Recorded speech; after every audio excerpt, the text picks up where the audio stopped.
The U.S. markets are currently closed for the weekend. As of the market close on Friday, November 7th, 2025, at 4 p.m. Eastern Time, shares of Beyond Meat, ticker BYND, finished the session at $1.39 per share. This was an explosive move, a rally of 16.81% in a single day, adding nearly 20 cents to the stock price. This wasn't a quiet drift up, it was a high-velocity, high-conviction surge on absolutely staggering volume, with more than 143 million shares changing hands. The stock traded in a wide range from a low of $1.13 to a high of $1.42, and this jump comes after a period of brutal, seemingly endless decline. A 16.8% pop in one day is the kind of move that gets everyone's attention. But here is the critical piece of information that makes this rally so fascinating and, frankly, so perilous. This surge isn't happening in a vacuum. It's happening just days before the company is scheduled to report its third-quarter earnings on November 11th. More importantly, Beyond Meat recently announced it was delaying that very earnings report specifically so it could finalize an assessment of a material non-cash impairment charge. In plain English, they are about to write down the value of their assets, and they've warned investors that the number will be significant. The stock just jumped 17% while staring down the barrel of what is almost certainly going to be a disastrous fundamental report.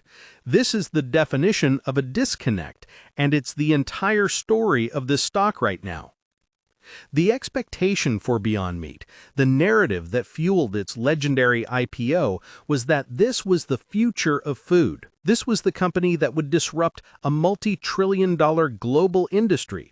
Investors, from large institutions to retail traders using online investing platforms, bought into the idea that this was the next great growth story, a sustainable, high-tech food company for a new generation. The expectation was that we are watching the birth of a new market leader, a name that might one day be as stable and ubiquitous as an Apple stock, or even as influential in its own sector as Nvidia stock is to computing. People who wanted investment help were often pointed to this category. But the reality for several years now has been a brutal come-down. The stock, which once traded at nearly $240, has been in a catastrophic freefall, recently hitting a 52-week low of just 50 cents. The common belief now is that the company is finished, that the plant-based trend was a fad, and that the stock is effectively worthless. But here's the deeper take, the reality that challenges both of those narratives. Beyond Meat is neither the future of food, nor is it a completely dead and buried stock. The reality is that this company's shares have become completely detached from its underlying business. It is transformed into a pure speculative trading vehicle. The business is, by all available metrics, in severe trouble. Yet the stock, as we saw on Friday, is capable of 1,400% rallies as it briefly saw in October, and a 17% single-day pop. This isn't an investment anymore, at least not in the traditional sense you'd discuss with a Fidelity wealth management advisor or place into a Schwab Intelligent Portfolios account.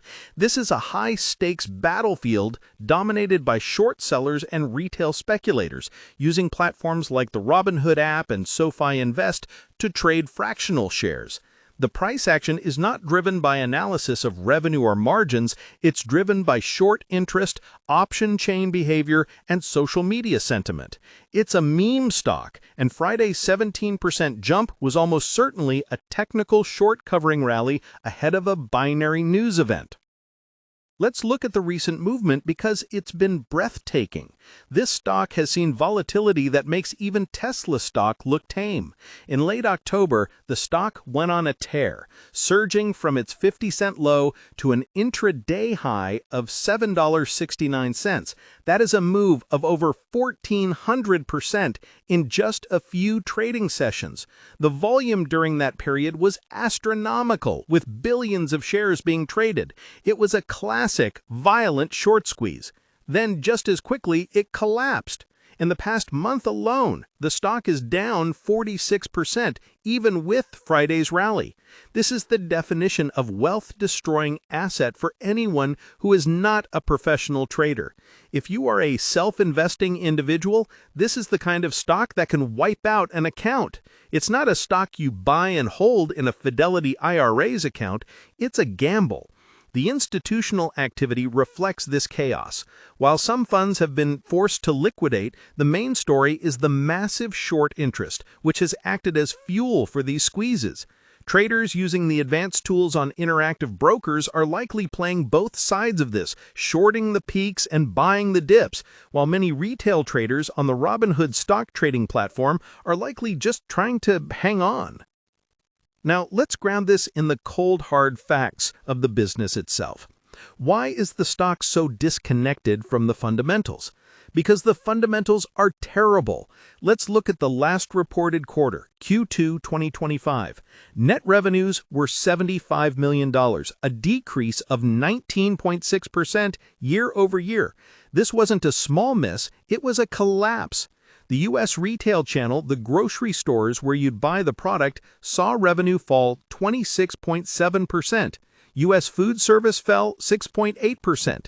International food service, which was supposed to be a growth engine, plummeted 25.8%.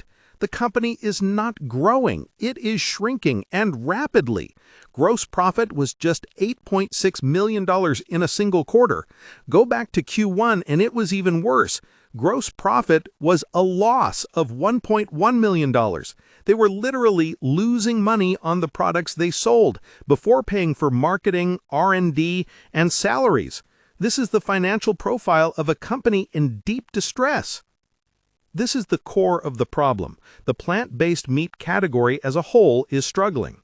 After an initial boom, consumers have pulled back. The primary complaints are consistent. Price, it's still more expensive than conventional meat.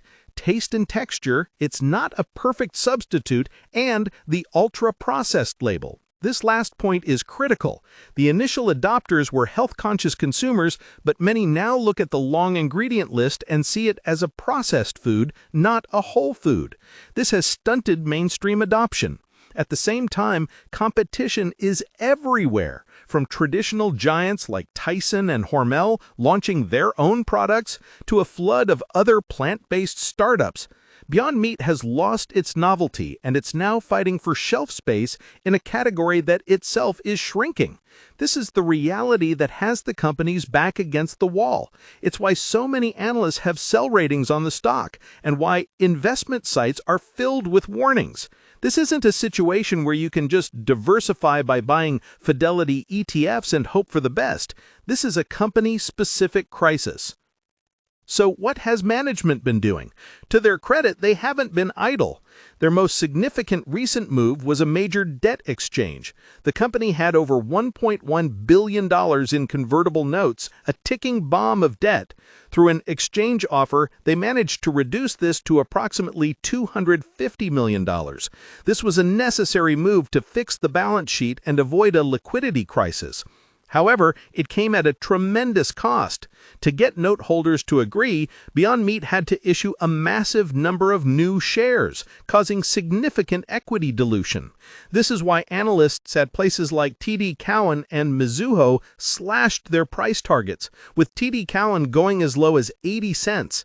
They essentially saved the company from bankruptcy in the short term by handing over a huge slice of the equity to debt holders, crushing the value for existing common stockholders.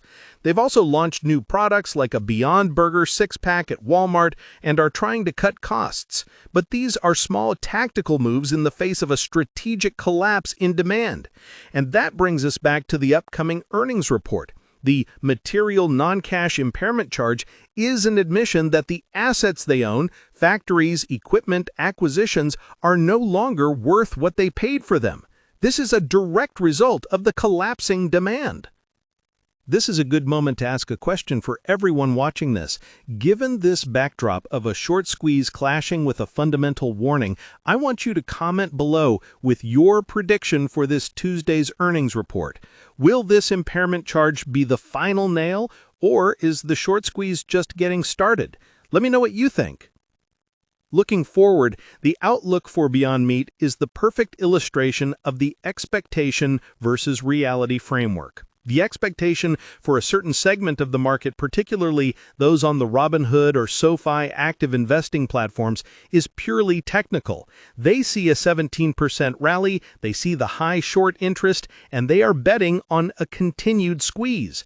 They believe the grim news is priced in, and that any small surprise or even just the mechanics of the market could send this stock flying back to $3, $5, or even $10. They are not looking at the investment itself, they are looking at the trading setup. This is the opposite of the online investment strategy of someone using Fidelity Investments to build a long-term individual brokerage account, where you might be looking at Fidelity mutual funds or Fidelity ETFs for stable, diversified growth. This is the opposite.